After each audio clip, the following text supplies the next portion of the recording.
नमस्कार साथियों, स्वागत है आप सभी का हमारे एजुकेशनल प्लेटफॉर्म डूडी कॉन्सेप्ट में।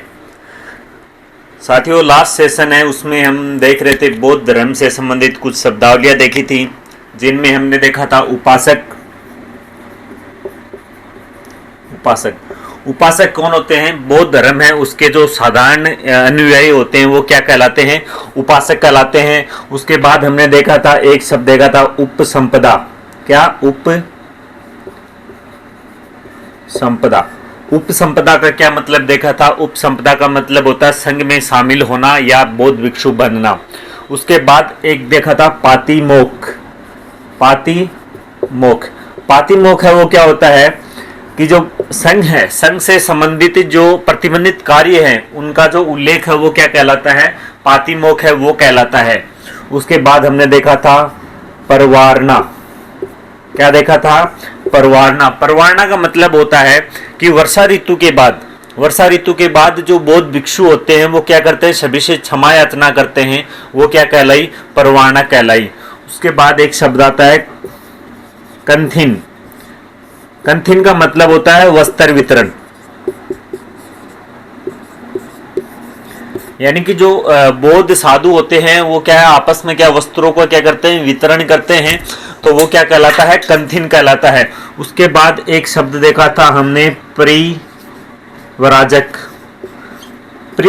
होते हैं वो कौन होता है, भ्रमणकारी। इसका मतलब क्या होता है, भ्रमणकारी।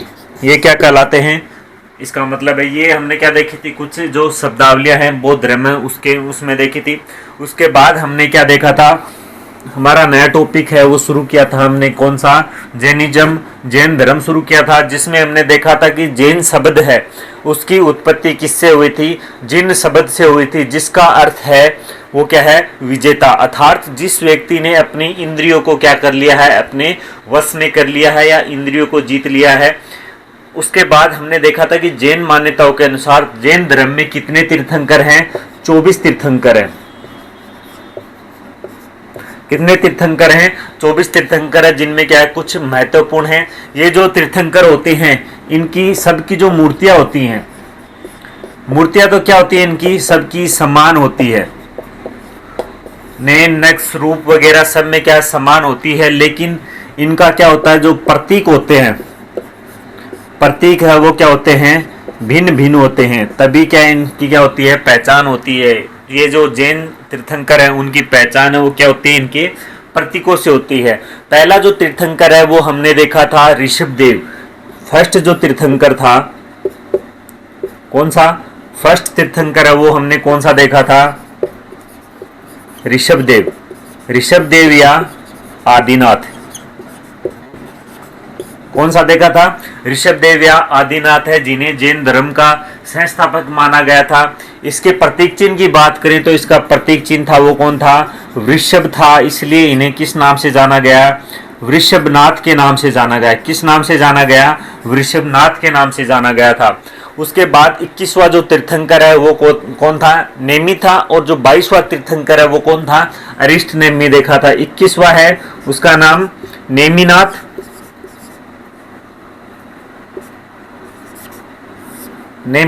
और जो 22वां तीर्थंकर था उसका नाम क्या था, अरिष्ट नेमी था। क्या था, अरिष्ट नेमी था। ये जो 22वां तीर्थंकर था ये भगवान श्री कृष्ण का क्या था, श्री कृष्ण का चचेरा भाई था। क्या था, ये भगवान श्री कृष्ण का चचेरा भाई था। कौन था जो 22वां तीर्थंकर, कौन है, अरिष्ट नेमी है। 23वां और जो 24वां तीर्थंकर था उसके बारे में हमें क्या मिलती है, ऐतिहासिक जानकारी है, उसका क्या मिलता है, उल्लेख मिलता है। उसके बाद हमने देखा जो 23वां तीर्थंकर बना था वो कौन बना था, 23वां तीर्थंकर था वो था पार्श्वनाथ जी। 23वां तीर्थंकर कौन सा देखा था, पार्श्वनाथ जी। ये थे 23वें तीर्थंकर थे, पार्श्वनाथ जी थे, जिन्होंने क्या किया, इनके पिता का नाम देखे तो पिता का नाम था अश्वसेन, जो कि काशी के क्या थे, राजा थे। माता का नाम क्या था, वामा देवी था। इन्हें समेध पर्वत, एक पर्वत का नाम देखा था, क्या, समेध पर्वत। समेध पर्वत पर क्या हुई थी, इन्हें ज्ञान की प्राप्ति हुई थी, ज्ञान की प्राप्ति हुई थी। ये समेध पर्वत है, ये कहां पर देखा था, ये हमने देखा था झारखंड में। झारखंड में देखा था। साथ ही जो 24 तीर्थंकर थे, 24 में से 20 तीर्थंकरों को क्या है, ज्ञान की प्राप्ति है। 20 तीर्थंकरों को क्या हुई थी, ज्ञान की प्राप्ति है। वो कहाँ हुई थी, इसी समेत पर्वत है उस पे हुई थी। हाल ही में ये क्या था, चर्चा का विषय था, क्योंकि जो भारत सरकार थी वो इसे मतलब जो एक पर्यटन स्थल घोषित करना चाहती थी, लेकिन जैन जो मतावलंबी है उन्होंने क्या किया था, इसका विरोध किया था। लास्ट में सरकार है वो क्या अपना विचार बदल देती है। ये जो पार्श्वनाथ थे इन्होंने 4 व्रत दिए थे, 4 व्रत दिए थे, या इन्हें क्या कहते हैं, चतुर आयाम, चतुर आयाम 4 व्रत दिए थे। क्या दिए थे, सत्य है, अहिंसा है, अस्त्य है और अपरिग्रह है। कौन से, सत्य है, अहिंसा है, अस्त्य और अपरिग्रह है। यदि ऋषभ जो पार्श्वनाथ जी हैं इनके प्रतीक की बात करें तो इनका जो प्रतीक है वो क्या है, सर्प फन है। यानी कि इनकी जो मूर्ति है उनके उसके ऊपर क्या है, सर्प का जो फन है उसका क्या है, प्रतीक चिन्ह मिलेगा। और मोस्टली इनकी जो मूर्ति देखी जाए तो उसके सर के ऊपर भी क्या है, सर्प का जो फन है उसकी जो आकृति है वो दिखाई देती है। उसके बाद में जो 24वां जो तीर्थंकर था, जो कि अंतिम तीर्थंकर माना गया है, कौन सा, 24वां तीर्थंकर, जिसका नाम क्या देखा था हमने, महावीर स्वामी। कौन, महावीर स्वामी। ये जो महावीर स्वामी था, महावीर स्वामी था, इन्हें वास्तविक संस्थापक माना गया है, वास्तविक संस्थापक माना गया है। जैन धर्म का वास्तविक संस्थापक है वो कौन है, महावीर स्वामी है। इनके जो पिता है, प्रतीक चिन्ह है, प्रतीक चिन्ह की बात करें तो इनका जो प्रतीक चिन्ह है वो क्या था, प्रतीक चिन्ह है वो सिंह था। इनके बचपन का नाम की बात करें तो बचपन का नाम है वो क्या देखा था हमने, बचपन का नाम देखा था हमने सिद्धार्थ, नहीं वो सॉरी वर्धमान, वर्धमान है वो क्या था, इनके बचपन का नाम था। इनका जन्म है वो 540 बीसी में हुआ था। कहां पर हुआ था, कुंडग्राम बिहार में। पिता का नाम देखा था वो हमने सिद्धार्थ, माता का नाम देखा था त्रिशला, जो कि क्या थी, लिच्छवी शासक चेटक की क्या थी, बहन थी। पत्नी का नाम यशोदा, पुत्री का नाम क्या था, प्रियदर्शना। ये जो प्रियदर्शना थी ये अनौजा के नाम से भी क्या थी, प्रसिद्ध थी। किस नाम से प्रसिद्ध थी, अनौजा। अनौजा कौन थी, इनकी पुत्री थी। और इनके जो दामाद था, दामाद का नाम क्या था, जामाली था, जो कि क्या था, इनका प्रिय शिष्य था। यदि जो महावीर स्वामी हैं उनके कुल की बात करें तो वो जातक कुल या इक्ष्वाकु वंश के थे। इनका जो भाई, एक भाई है जिसका नाम में हमने देखा था वो था नंदीवर्धन। नंदीवर्धन है उसकी अनुमति से ही क्या करते हैं ये जैन धर्म में संन्यास ग्रहण करते हैं। और उसके बाद जो भद्रभाऊ है, भद्रभाऊ का एक रचना है कल्पसूत्र। जो कल्पसूत्र है वो क्या बताती है कि ग्रह त्याग के 13 महीने पश्चात, कितने महीने पश्चात, 13 महीने पश्चात महावीर स्वामी ने क्या कर दिया था, वस्त्रों का त्याग कर दिया था। किन का त्याग कर दिया था, वस्त्रों का त्याग कर दिया था। कितने महीने बाद, 13 महीने बाद। जब ग्रह त्याग किया था तब इनकी उम्र क्या थी, 30 वर्ष थी। 30 वर्ष थी कब, जब उन्होंने ग्रह का त्याग किया। ग्रह त्याग किया तब उम्र क्या थी, 30 वर्ष थी। और 42 वर्ष की अवस्था में यानी कि 12 साल बाद, 12 वर्ष बाद इन्हें क्या होती है, ज्ञान की प्राप्ति होती है। कहां पर होती है इनको ज्ञान की प्राप्ति है, वो होती है जुम्बिका ग्राम में। नदी की बात करें तो रिजुपालिका नदी है और साल वृक्ष के नीचे इन्हें क्या होती है, ज्ञान की प्राप्त होती है। ज्ञान प्राप्त करने के बाद में ये किस नाम से, महावीर स्वामी, केवलीन, निकंठ और निर्ग्रंथ है, इस नाम से क्या होते हैं, प्रसिद्ध होते हैं। दिगंबर मान्यताओं के अनुसार, कौन सी मान्यता, दिगंबर मान्यताओं के अनुसार महावीर स्वामी ने अपना जो प्रथम उपदेश है वो कहां पर दिया था, वितुलाचल, वितुलाचल जो पर्वत है यहां पर क्या दिया था, महावीर स्वामी ने अपना फर्स्ट उपदेश दिया था। पहला उपदेश है वो कहां दिया था, वितुलाचल पर्वत है वहां पर दिया था। इन्होंने 11 ब्राह्मण थे, 11 ब्राह्मण थे, उन्हें क्या है उपदेश दिए। कितने ब्राह्मण थे, 11 ब्राह्मण थे। जो कि क्या, ये जो 11 ब्राह्मण थे ये किस नाम से प्रसिद्ध हुए, फिर 11 गणधर के नाम से क्या हो गए, 11 गणधर के रूप में क्या होते हैं, प्रसिद्ध होते हैं। ये 11 है, 11 में से जो 10 गणधर थे उनकी क्या है मृत्यु, 10 की मृत्यु है वो महावीर स्वामी से पहले हो जाती है। इनकी मृत्यु के पश्चात एकमात्र जो गणधर है वो जीवित रहता, जिसका नाम क्या था? सुधर्मन था।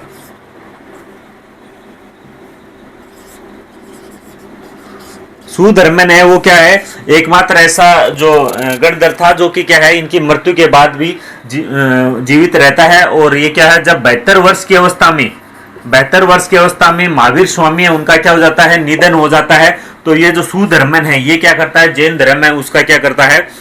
उसको आगे पहुंचाता है। उसके बाद ये जो महावीर स्वामी है उसकी जो उपदेश है, उपदेशों का जो संकलन है वो उनका एक शिष्य था। कौन? इनका एक मुख्य शिष्य था जिसका क्या था? इंद्रभूमि गौतम।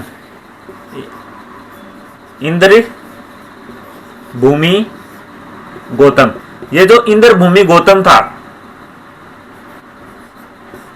इंद्रभूमि गौतम है, इन्होंने क्या किया था? महावीर स्वामी के जो उपदेश थे, उपदेशों का क्या किया था? संकलन किया था। यहां तक क्या हमने लास्ट क्लास में देखा था। उसके बाद में हमने आगे देखते हैं। आज की क्लास में हम देखते हैं कि एक शासक है, कौन? कलिंग नरेश खारवेल। कौन? कलिंग नरेश। क्या नाम है? खारवेल। और जो वत्स का जो शासक है खारवेल तथा वत्स का शासक क्या नाम है? उदेन। ये जो दोनों राजा हैं ये क्या हैं? जैन धर्म के क्या थे? उपासक थे। जैन धर्म के उपासक थे। कौन? कलिंग नरेश खारवेल और वत्स का जो शासक था जिसका नाम क्या था? उदेन था। ये क्या थे? जैन धर्म के उपासक थे। उसके बाद हमने जैन धर्म में क्या देखे थे? त्रिरत्न। एग्जाम में पूछ लेते हैं, कंफ्यूजिंग पॉइंट है ये त्रिरत्न। यही त्रिरत्न है वो बौद्ध धर्म में है। बौद्ध धर्म के कौन थे? बुद्ध, धम्म और संघ। और इनमें क्या है? जैन धर्म है उसमें क्या आता है? सम्यक ज्ञान, सम्यक दर्शन और सम्यक आचरण। तो बौद्ध धर्म है, बौद्ध धर्म में क्या देखा था हमने? त्रिरत्न में बुद्ध, धम्म और संघ। ये किसके त्रिरत्न है? ये है बौद्ध धर्म के। और यदि जैन धर्म के त्रिरत्न की बात करें तो सम्यक ज्ञान, सम्यक दर्शन और सम्यक आचरण। ये किसके हैं? जैन धर्म के हैं। सम्यक ज्ञान, सम्यक दर्शन और सम्यक आचरण। कई बार क्या है एग्जाम में पूछ लेते हैं, कंफ्यूजिंग पॉइंट है।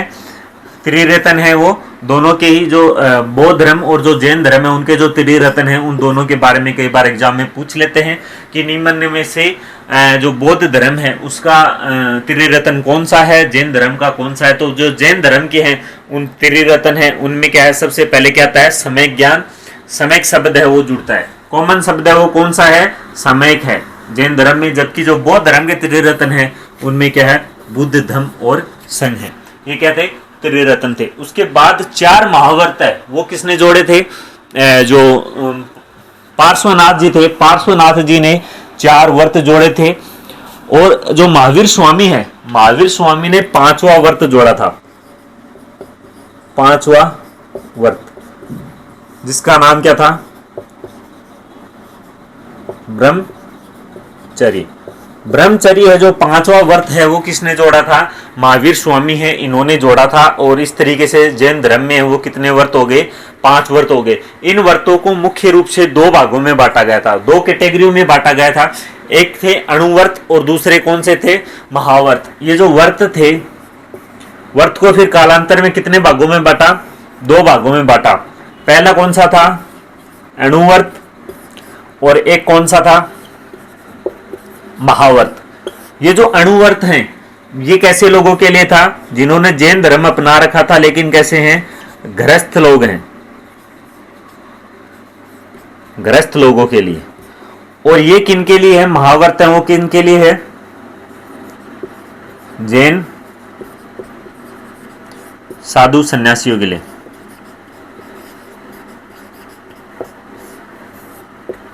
अणुवर्त हैं, इनमें क्या है, इनको क्या है, थोड़ी शिथिलता दी गई है।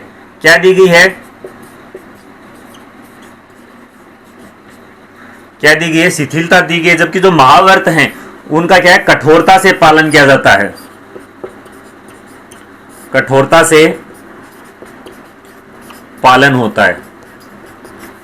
यानी जो अणुवर्त हैं वो गृहस्थ लोगों के लिए, जबकि जो महावर्त है वो क्या है, जैन साधु हैं उनके लिए दिए गए हैं। फिर जैन धर्म में 5 प्रकार के ज्ञान का उल्लेख है। कितने प्रकार के ज्ञान का उल्लेख है, जैन धर्म में 5 प्रकार के ज्ञान का उल्लेख किया गया। कितने प्रकार का, 5 प्रकार का ज्ञान, जिसमें कौन सा है, मति,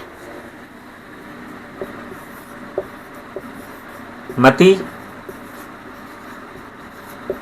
श्रुति, मति है, श्रुति है, अवधि है,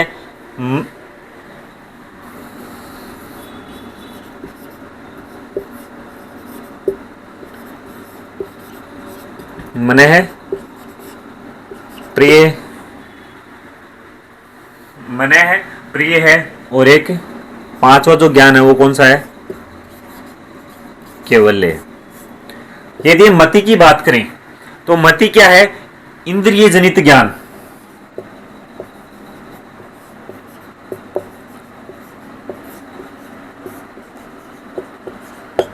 इंद्रिय जनित ज्ञान का मतलब क्या है कि जैसे कि मतलब कोई इंसान है, इंद्रिय जनित कैसे, जैसे कि किसी वस्तु को छूना, तो जैसे कि किसी चीज़ की गंध आती है तो वो क्या है, उस जो गंध है, गंध का आभास है, वो क्या है, अपनी इंद्रियां वो सूंघ के करती हैं।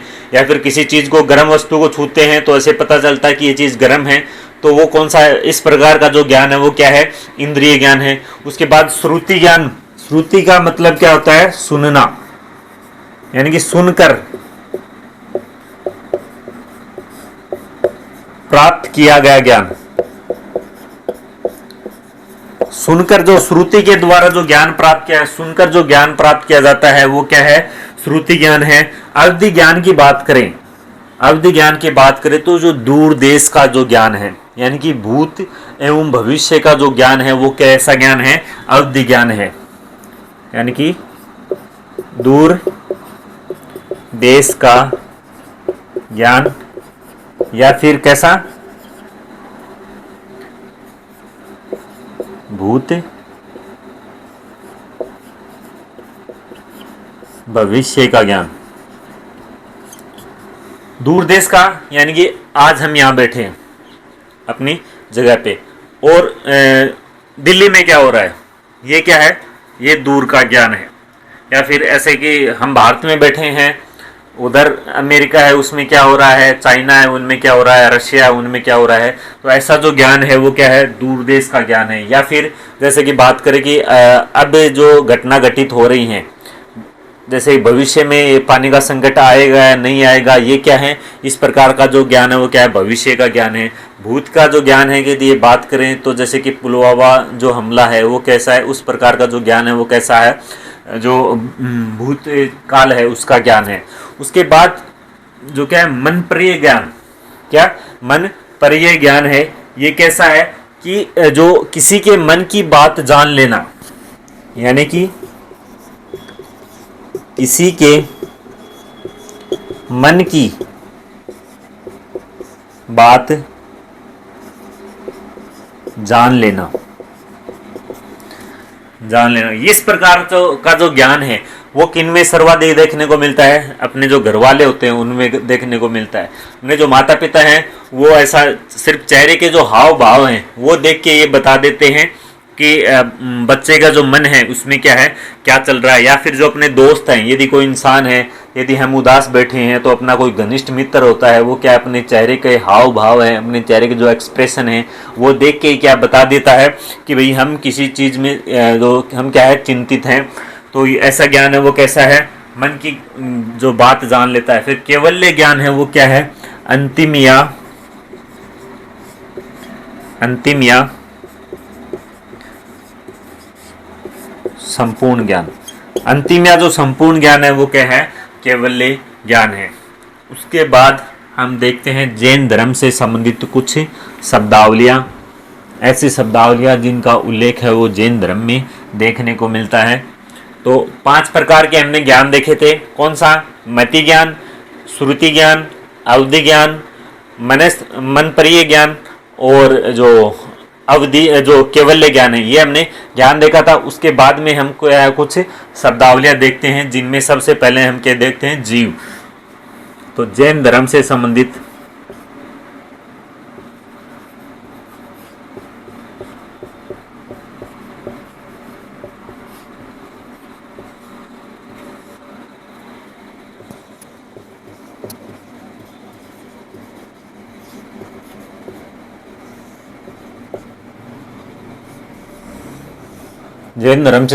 शब्दावलियाँ, जिनमें सबसे पहले हम क्या देखते हैं? जीव। क्या देखते हैं? जीव। जीव क्या है? आत्मा और जो चेतना है, यानी कि ऐसी वस्तु जिनमें क्या है? आत्मा है या फिर चेतना है। जितने भी जो जीव हैं, जैसे कि जिनमें आत्मा का वास है, जैसे कीड़े मकोड़े हैं, इंसान है, पशु हैं, जानवर हैं, वो क्या है? जीव की श्रेणी में आते हैं। पेड़ पौधे हैं, वो भी क्या है? जीव की श्रेणी में आते हैं। दूसरी जो शब्दावली है वो क्या है? पुद्गल। पुद्गल है। पुद्गल से आशय है कि जो जड़त्व जो तत्व है, जड़त्व तत्व। पुद्गल का मतलब क्या है? जड़त्व तत्व है। उसके बाद अगला जो शब्द है वो है बंधन। बंधन। बंधन का मतलब है कि जो जब कर्म पुद्गल मतलब जो तृष्णाएं हैं या इच्छाएं हैं जीव से चिपक जाती हैं। किससे? जीव से चिपक जाती हैं, तो जीव है वो क्या है? बंधन में पड़ जाता है। क्या मतलब कि जब कर्म पुद्गल है, यानी कि कर्म में हम क्या देखते हैं? जो तृष्णाएं हैं, इच्छाएं हैं, वो किसी जीव से क्या हो जाती हैं? कर्म पुद्गल है, वो किसी जीव से चिपक जाता है, तो वो जीव है क्या है? बंधन में पड़ जाता है। यानी कि जब कर्म पुद्गल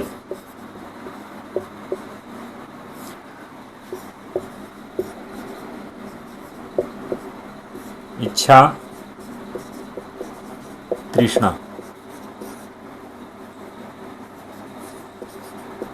जीव से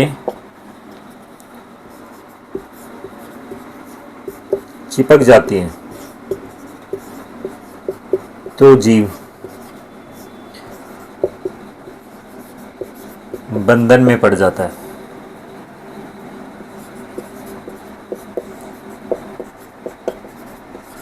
क्या है कि जब कर्म पुद्गल है या इच्छा और तृष्णाएं हैं जीव से चिपक जाती हैं, तो जीव है वो बंधन में क्या हो जाता है? पड़ जाता है। उसके बाद एक जो चीज है वो देखने को मिलती है श्रावक। श्रावक का मतलब क्या होता है कि जब कर्म पुद्गल है, जब कर्म पुद्गलों का जीव की तरफ से होने वाला जो प्रवाह है वो क्या कहलाता है? श्रावक कहलाता है। श्रावक नहीं, आसर्व। आसर्व का मतलब क्या होता है कि जब जो कर्म पुद्गल है, कर्म पुद्गलों का जीवों की ओर से क्या होने लगता है? प्रवाह है, वो क्या कहलाता है? आसर्व कहलाता है। यानी कि कर्म पुद्गलों का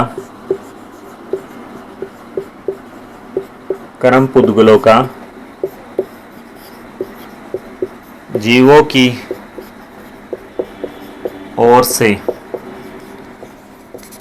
प्रवाह, जीवों की ओर से प्रवाह वो क्या कहलाता है? आसर्व कहलाता है। उसके बाद अगला जो है वो क्या है? संवर। संवर का मतलब होता है जीव की तरफ से आने वाले जो पुद्गल हैं, कौन से कर्म पुद्गल हैं, उन पे रोक लगना ही क्या कहलाता है? संवर कहलाता। तो संवर या फिर स्टॉपिंग। तो जीव की तरफ से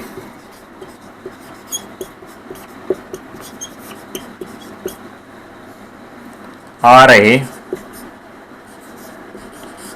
कर्म पुद्गलों के प्रवाह को रोकना। रोकना ही क्या कहलाता है? संवर कहलाता है। उसके बाद अगली जो शब्द है वो देखने को मिल रहा है निर्जरा, यानी कि जीव से चिपके हुए कर्म पुद्गलों का झड़ना या पृथक होना क्या कहलाता है? निर्जरा कहलाता है। निर्जरा यानी कि जीव से क्या? जीव से कर्म पुद्गलों का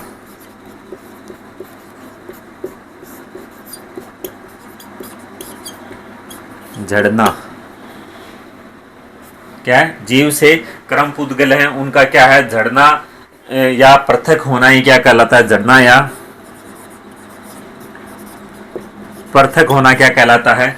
निर्जरा कहलाता है। उसके बाद अगला जो है वो देखने को मिलता है मोक्ष या मुक्ति, यानी कि जब अंतिम जो कर्म पुद्गल है वो जीव से क्या झड़ जाते हैं तो जीव को क्या मिल जाती है? मोक्ष की प्राप्ति मिल जाती है। तो अगला है वो क्या है?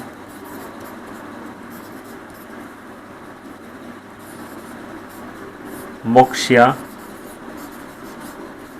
मुक्ति। जब अंतिम कर्म पुद्गल जीव के शरीर से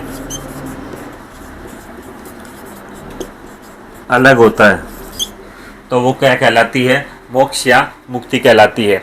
ये जो मोक्ष या मुक्ति है इसे क्या कहते हैं? अंतः चेष्टा, क्या? अंतः चेष्टीय कहते हैं। ये जो मोक्ष या मुक्ति है उसे क्या कहते हैं? अनंत चेष्टीय, अनंत चेष्टे क्या कहते हैं इसे? अनंत चतुष्टे, सॉरी, अनंत चतुष्टे, इसे क्या कहते हैं? अनंत चतुष्टे कहते हैं। अनंत जो चतुष्टे है वो कितने प्रकार का है? 4 प्रकार का है। अनंत चतुष्टे वो कितने प्रकार का है? 4 प्रकार का है। तो हम देखते हैं कि जैन से संबंधित शब्दावली जिनमें जीव का मतलब है आत्मा या चेतना से है। पुद्गल है वो क्या है? जड़त्व या फिर जो इंसान के जो कर्म वगैरह है, जो कर्म करता है, जो कांड वगैरह करता है वो क्या है? जड़वत कहलाते हैं। बंधन है वो क्या है? जब कर्म पुद्गल यानी कि इच्छा तृष्णा वगैरह है वो जीव से क्या है? चिपक जाती हैं तो जीव क्या है? बंधन में पड़ जाता है। फिर आश्रय है वो क्या कहलाता है? कि कर्म पुद्गलों का जीव की ओर प्रवाह है वो क्या कहलाता है? आश्रय कहलाता है। संवर की बात करें तो जीव की तरफ आ रहे कर्म पुद्गलों का प्रवाह को रोकना, क्या? प्रवाह को रोकना ही क्या है? संवर कहलाता है, यानी कि स्टॉपिंग। और निर्जरा है वो क्या है? जीव से कर्म पुद्गलों का झड़ना या पृथक होना, क्या? कर्म पुद्गलों का झड़ना या पृथक होना क्या कहलाता है? निर्जरा कहलाता है। मोक्ष या मुक्ति, अंतिम कर्म पुद्गल है वो जीव के शरीर से अलग होता है, उसे क्या कहते हैं? मोक्ष या मुक्ति कहते हैं। ये जो मोक्ष है ये क्या है? अनंत जो चतुष्टय है उससे क्या है? अलग होते हैं। तो अनंत चतुष्टय हैं वो कितने प्रकार के हैं? 4 प्रकार के हैं।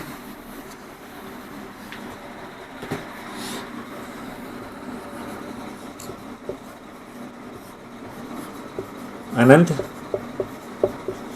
चतुष्टय, अनंत चतुष्टय हैं वो कितने हैं? 4 हैं। कौन कौन है? अनंत ज्ञान, अनंत दर्शन, अनंत वीर्य और अनंत आनंद।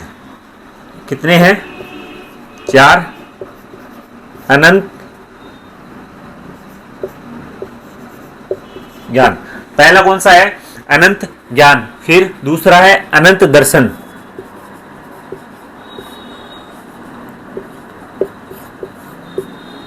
अनंत वीर्य,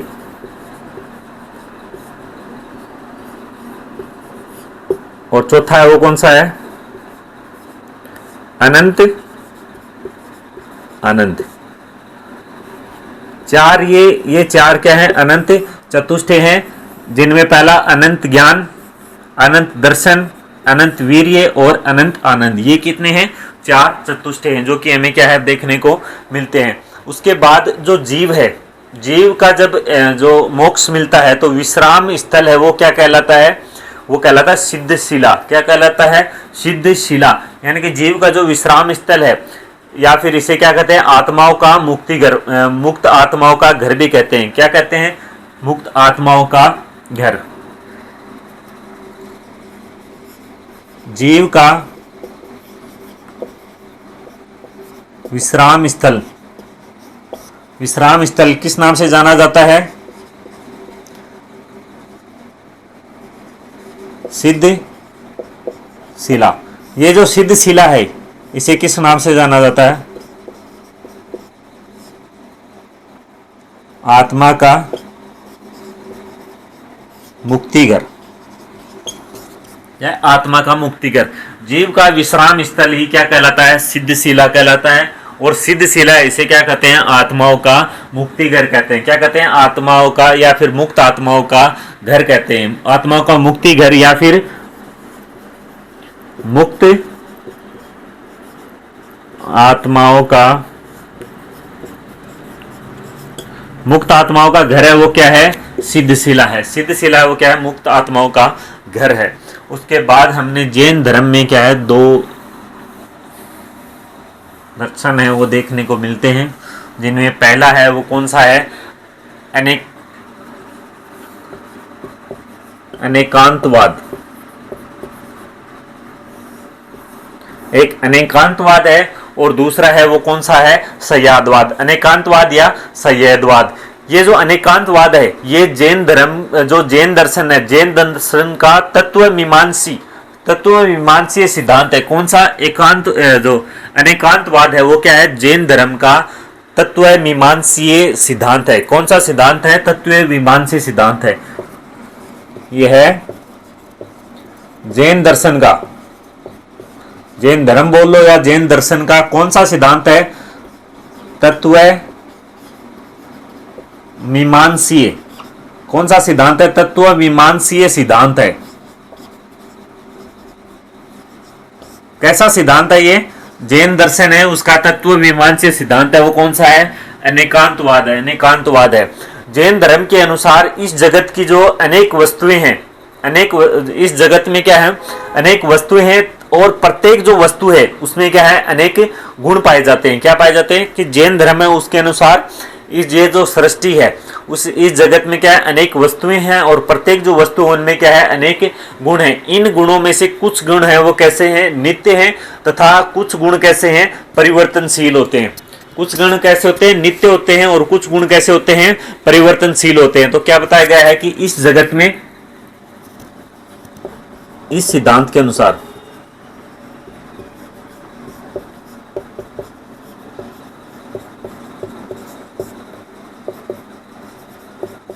इस जगत में अनेक वस्तुएं,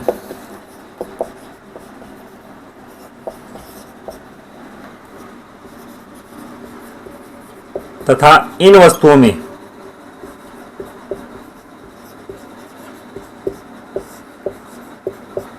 में क्या है? अनेक गुण है। क्या है? अनेक गुण है। ये जो गुण हैं, इन गुणों में से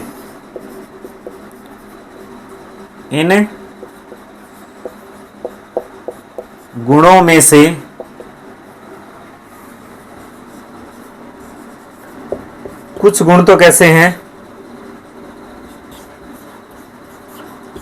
नित्य हैं, तथा कुछ गुण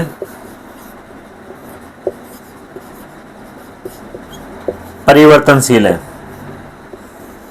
परिवर्तनशील है। क्या बताता है? जो अनेकांतवाद का जो सिद्धांत है वो क्या बताता है? कि इस जगत में अनेक वस्तुएं हैं तथा अनेक वस्तुओं में क्या है? अनेक प्रकार के गुण पाए जाते हैं, जिनमें से कुछ गुण है वो क्या है? नित्य हैं और कुछ गुण क्या है? परिवर्तनशील हैं। उसके बाद कुछ जो इसके अनुसार जो प्रत्येक वस्तु है, प्रत्येक वस्तुओं में नित्य और परिवर्तनशील है वो क्या है? दोनों प्रकार के कैसे पाए जाते हैं? गुण पाए जाते हैं। कैसे गुण पाए जाते हैं वस्तुओं में? एक तो नित्य, कैसे? नित्य और अनित्य। कैसे प्रकार के गुण पाए जाते हैं वस्तुओं में? नित्य और अनित्य। अनित्य का मतलब जो परिवर्तनशील गुण है वो, और नित्य का मतलब जो क्या है? हमेशा से क्या होते हैं? स्थायी होते हैं। तो ये क्या है? अनेकांतवाद। अनेकांतवाद है उसे क्या है? जैन दर्शन में, जैन दर्शन की तत्व मीमांसा का सिद्धांत है। यह जैन दर्शन का कौन से मीमांसा का?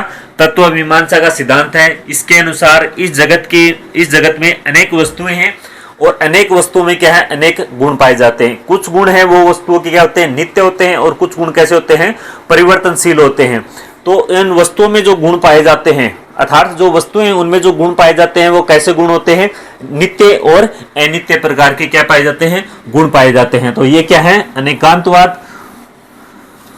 उसके बाद अगला जो है वो क्या है, संयादवाद। कौन सा वाद है, संयादवाद। इसके अनुसार क्या है कि जैन दर्शन का ये क्या है, कौन सा सिद्धांत है, ज्ञान मीमांसा का सिद्धांत है। यह है जैन दर्शन का, जैन दर्शन का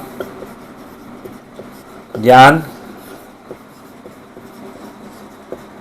मीमांसा का क्या है, सिद्धांत है। किसका सिद्धांत है, संयादवाद है वो क्या है, जैन जो दर्शन है उसका ज्ञान मीमांसा का, जबकि अनेकांतवाद है वो किसका था, तत्व मीमांसा का था। और ये किसका है, ज्ञान मीमांसा का क्या सिद्धांत है। ये भी क्या कहता है कि जो जैन दर्शन है, ये जैन दर्शन की जो स्थिति आधारित जो अनुमान का क्या है, सिद्धांत है। कैसा सिद्धांत है, ये जैन दर्शन की जो स्थिति है, स्थिति आधारित अनुमान का क्या है, सिद्धांत है। ये है जैन दर्शन, जैन दर्शन की स्थिति आधारित,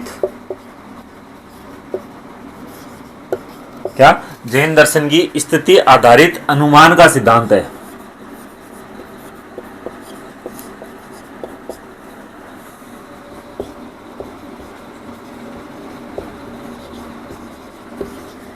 क्या है, ये जैन दर्शन की स्थिति आधारित जो स्थिति आधारित अनुमान का क्या सिद्धांत है। दोनों दो दर्शन है उनमें क्या है, दोनों दो सिद्धांत हैं, दोनों दो दर्शन है, उनमें क्या है, एक चीज कॉमन है। क्या है कि इसके अनुसार भी जगत में अनेक वस्तुएं पाई जाती हैं, प्रत्येक वस्तु में अनेक गुण पाए जाते हैं।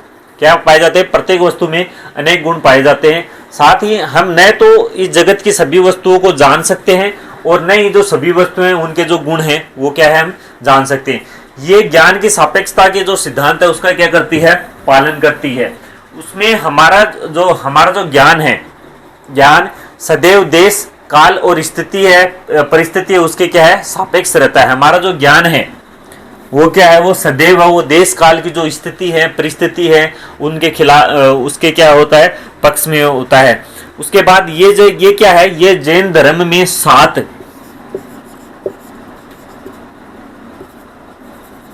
जन्मांध और एक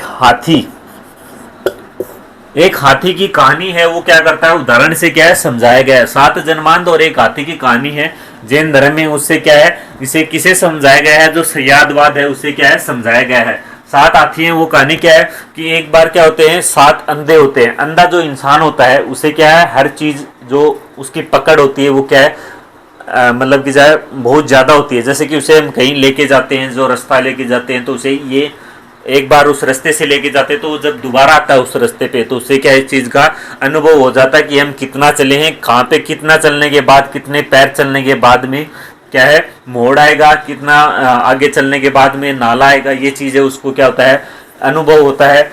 उसे क्या है, एक तरीके से वो क्या है, सीख लेता है इस चीज़ को। तो क्या होता है कि एक बार किसी ऋषि है, उसके आश्रम में 7 है, वो क्या होते हैं, अंधे होते हैं। उन्हें क्या है, हाथी का क्या है, कोई ज्ञान नहीं था। तो इसके लिए क्या है, उनके सामने क्या है, एक हाथी को लाया जाता है। पहला जो अंधा होता है उसे भेजा जाता है। तो वो क्या करता है, हाथी का जो पेट है, हाथी के जो पेट का जो हिस्सा है उसे क्या है, छूता है, और वो क्या बताता है कि ये ऐसा जीव है जिसका जो शरीर है वो क्या है, थुलथुला शरीर है, लेकिन कैसा है, एक दीवार है। कैसी है, एक दीवार है, और इसका जो शरीर है बहुत बड़ी दीवार है, और उसका दीवार की तरह है, और इसका जो शरीर है वो कैसा है, थुलथुला है। फिर जो दूसरा है उसे भेजा जाता है, वो कहता है कि हाँ ये शरीर क्या है, शरीर तो थुलथुला है, लेकिन ये क्या है, एक गोल पिलर की तरह है, गोल स्तंभ की तरह है, या गोल खंबे की तरह है। कैसा बताता है जो दूसरा जाता है, वो कहता है कि गोल स्तंभ या पिलर की तरह है। लेकिन एक बात दोनों में कॉमन रहती है, वो क्या रहती है कि दोनों का जो शरीर है वो क्या है, शरीर है वो क्या है, थुलथुला होता है। फिर एक जो तीसरा है उसे भेजा जाता है, तो वो क्या है, हाथी की पूंछ को देखता है। तो वो देखता है कि हाँ थुलथुला है, लेकिन कैसा है, रस्सी की समान है। कैसा है, रस्सी के समान है, जिसपे क्या है, रोए वगैरह है। चौथा है उसे भेजा जाता है, तो वो भी ऐसे ही करता है, वो हाथी के पांव को छूता है और वही बताता है कि गोल है और स्तंभ के समान है और कैसा है, थुलथुला है। पांचवा है उसे भेजा जाता है, तो वो हाथी के सूंड को छूता है, तो वो कहता कि हाँ गोल है, लेकिन कैसा है, ऊपर से मोटा है और नीचे से क्या है, पतला है। शरीर थुलथुला है और उसमें क्या है, कर्व बने हुए हैं। क्या बने हुए हैं, कर्व बने हुए हैं। उसके बाद जो पांचवा इंसान है उसे भेजा जाता है, वो हाथी के जो कान है, कान को स्पर्श करता है, तो कहता है कि हाँ थुलथुला है, लेकिन कैसा है, जो पंखुड़ी है, हवा डालने वाली पंखुड़ी है, उसके समान है। छठे इंसान को भेजा जाता है, तो वो भी ऐसी प्रतिक्रिया करता है। और जब सातवें इंसान को भेजा जाता है, तो वो क्या है, हाथी का जो सींग है, उसे जो दांत है, दांत को छूता है, तो वो क्या सोचता है कि जो ये क्या है, ठोस है और कैसा है, किसी नुकीले हथियार के समान है। कैसा बताता है, नुकीले हथियार के समान अनुभव करता है। इन सबको बुलाया जाता है और सबसे राय ली जाती है। तो सबके जो कंटेंट, जो राय है, मशूरा है, वो क्या है, एक शब्द कॉमन सुनने को मिलता है। क्या है कि जो शरीर है वो कैसा है, थुलथुला है, लेकिन आकार है वो क्या अलग बताते हैं। सातवां जो अंडा है वो बताता कि कठोर है। तो उन सब से मिला के उन्हें बताया जाता है कि इन सब से मिलके किसका निर्माण होता है, एक हाथी का निर्माण होता है। तो ऐसा ही क्या है, सयादवाद है, वो क्या है, वो बताता है। ये क्या कहता है कि ये जो क्या है, ज्ञान मीमांसा के ऊपर क्या है, आधारित है। जैन दर्शन की जो स्थिति है उसका आधार है वो अनुभव, जो अनुमान का क्या है, सिद्धांत है। स्थिति आधारित अनुमान का क्या है, ये सिद्धांत है। इसमें क्या है, हम न तो इस जगत की जो सभी वस्तुएं हैं उनको जान सकते हैं और न ही उनके जो गुण हैं उनको क्या है, जान सकते हैं। ये क्या कहता है कि हम इस जगत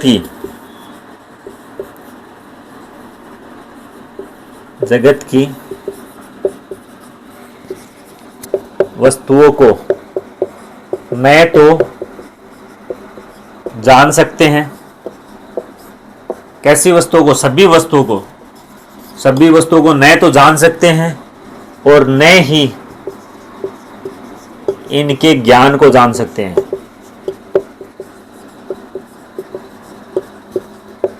ये कौन कहता है, सयादवाद है, वो कहता है।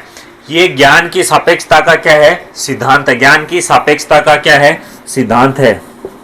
यह है ज्ञान की सापेक्षता का क्या है, सिद्धांत है। किसका सिद्धांत है, ज्ञान की सापेक्षता का सिद्धांत है। उसके बाद हम जो हमारा जो ज्ञान है, हमारा ज्ञान सदैव देश, काल और परिस्थिति के क्या होता है, सापेक्ष होता है। ये क्या कहता है कि हमारा जो ज्ञान है, हमारा ज्ञान सदैव देश, काल और परिस्थिति के सापेक्ष होता है। ये क्या है, सयादवाद है। उसके बाद एक जो शब्द है या एक प्रथा है वो देखने को मिलती है, संथारा, संलेखना। क्या है, संथारा है, संलेखना है।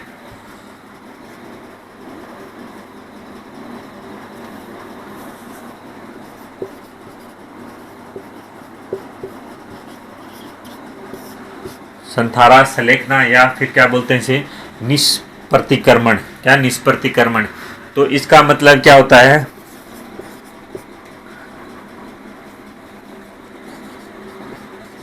उपवास द्वारा शरीर का